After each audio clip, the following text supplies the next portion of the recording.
տեխնոլոգիան զբաղվում է միզասեռական համակարգի ամենատարբեր հիվանդությունների ախտորոշման, պրոֆիլակտիկայի եւ բուժման հարցերով։ Ինչ գանգատներով եք եկել։ Այդ հիվանդությունները առաջի հերթին բնածին արատներն են։ Միզասեռական համակարգի տարբեր բորբոքային բնույթի հիվանդությունները,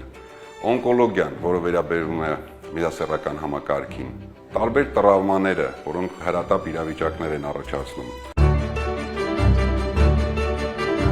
Ժամանակի ընթացքում հիվանդացության թվի աճ կա հատկապես օնկոուրոլոգիական պրոֆիլում, մի քանի պատճառներով կարելի է դա բացատրել։ Առաջի հերթին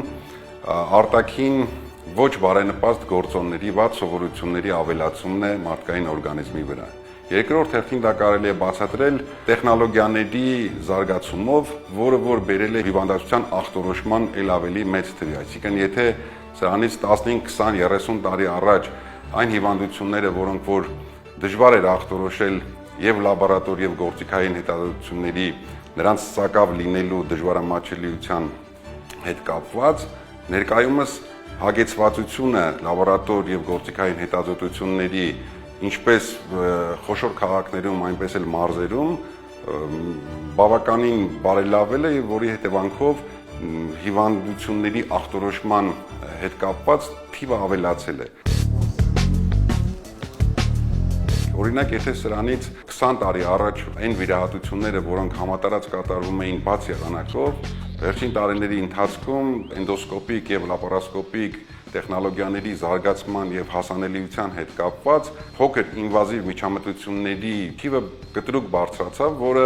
մի շարք առավելություններ ունի։ Օրինակ, էնդոսկոպիկ եւ լապարասկոպիկ վիրահատությունների արդյունքում հասանք այն մակարդակի, որ նախ առաջի հերթին բազմաթիվ կլինիկաներ են դրանով զբաղվում եւ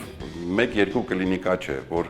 եւ տեխնոլոգիաներով են հագեցած եւ մասնագետներով։ Բերեց նրան այս տեխնոլոգիական զարգացումը, որ հիվանդները շատ արագ են կազդուրվում, փոքր ինվազիվ միջամտությունների արդյունքում, հատկապես լապարասկոպիկ վիրահատությունների, կարճ հետվիրահատական շրջան, հիվանդները շատ արագ վերադառնում են իրենց սովորական կենցաղին, նորմալ կյանքին։ Տարեկան Հայաստանում մինչև 400 նոր ախտորոշված դեպքեր ենք ունենում։ Շագանակագիգցի քաղցկեղի հետ կապված, եթե սրանից 15-20 տարի առաջ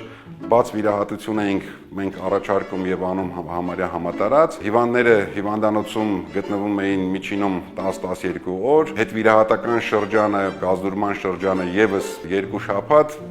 որից հետո շատ դժվարությամբ վերադառնում էին իրենց սովորական կենցաղին։ Ներկայումս լապարասկոպիկ վիրահատությունների ժամանակ շագանակագեղձի արմատական հեռացման մասին է խոսքը,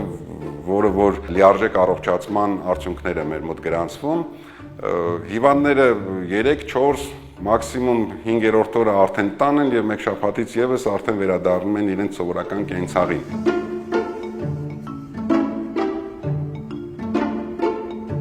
Ինչպես բաց վիրահատությունների ժամանակ, այնպես էլ լապարասկոպիկ վիրահատությունների ժամանակ գոյություն են բացարձակ եւ հարաբերական